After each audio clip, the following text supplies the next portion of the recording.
दोस्तों, electromagnetic induction के 53 question में बहुत अच्छी बात कह रहा है।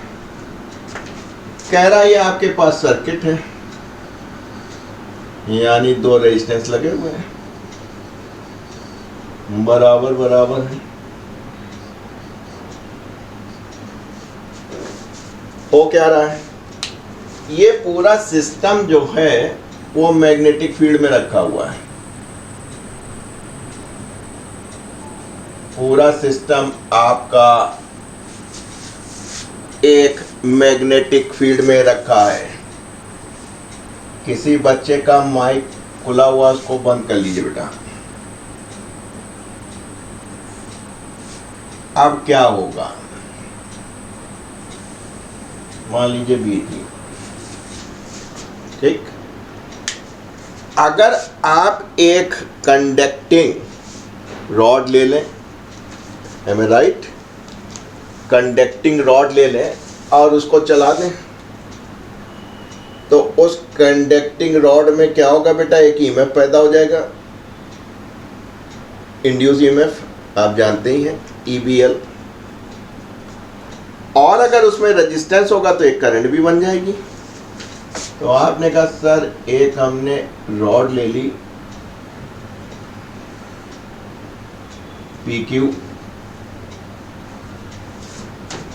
और इसमें एक रेजिस्टेंस भी लगा दिया, वो भी R था आपका मान लीजिए, और V वेलोसिटी से चला दिया। तो भाई साहब मैग्नेटिक फील्ड में कंडक्टिंग वायर जिसका रेजिस्टेंस है V वेलोसिटी चलाएंगे तो एक इंड्यूस ईएमएफ पैदा हो जाएगा। कितना होता है, VVL, क्योंकि ये डाउनलोड है, ये चल रहा है, परपेंडिकुलर कर रहा है, साइन 90 आपका 1 होता है, am I right? कहने लगे करंट भी बह रही है और करंट कुछ इस प्रकार की है कि इस वाली जो रॉड में करंट है उन्होंने दिया है, कहने लगे भाई साहब ये I है, तो जाहिर सी बात है यहाँ से I1 आ रही है और यहाँ से I2 आ रही है। तो इन्होंने कहा कि भाई I1 I2 का रिलेशनशिप निकालिए। तो आपने कहा सर हमने जब इसकी मॉर्फोलॉजी की थे तो ये दो रेजिस्टेंस बराबर हैं, जो करंट भी बहेगी वो बराबर बराबर बहेगी, ये तो तय हो गई, क्योंकि ईएमएफ किस में पैदा हो रहा है, इस रॉड में। क्यों, अरे भाई मैग्नेटिक फील्ड में रॉड को चला रहे हो तो क्या होगा, इंड्यूस ईएमएफ पैदा होगा। आइए उसको बना लें, कितना पैदा हो रहा है, यूँ जा रहा है करंट, इसका मतलब क्या हुआ, पॉजिटिव से निकली थी, न्यू होती हुई इधर आई, इधर से I2 आई और मिलके I1 चली गई। तो आप समझ गए थे कि इस रॉड में जो इंड्यूस ईएमएफ E पैदा हो रहा था वो इतना हो रहा था।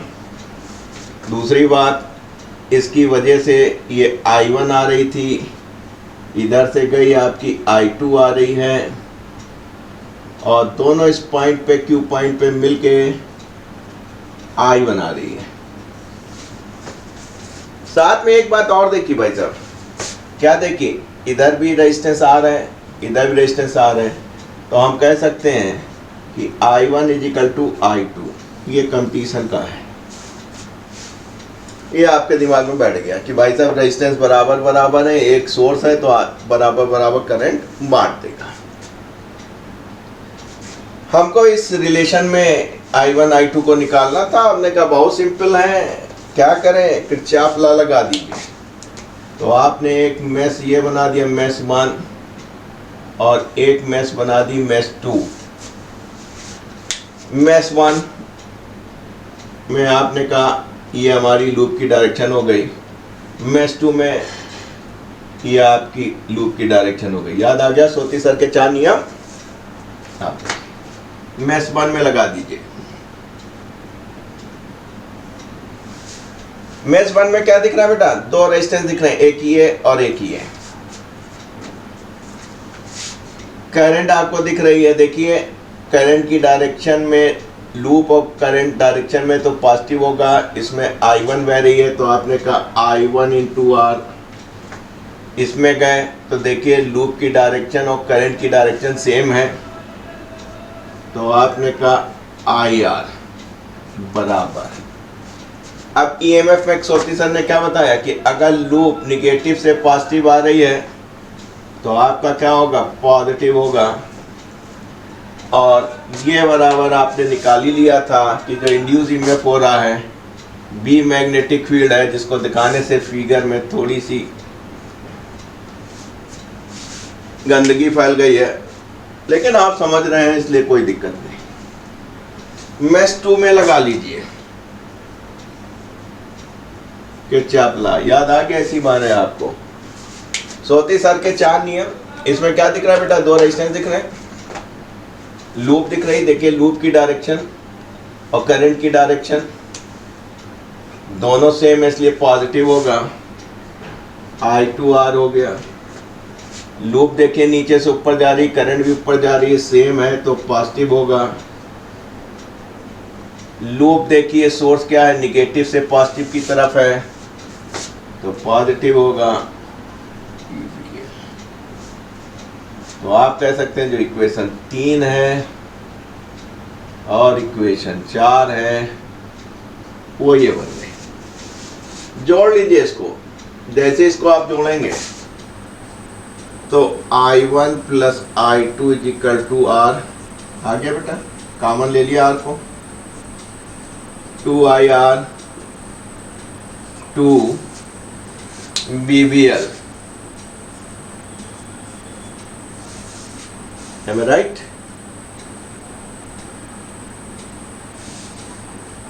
काम हो गया आपका, आपका काम बन गया। आपने कहा I1 प्लस I2 I के बराबर होता है,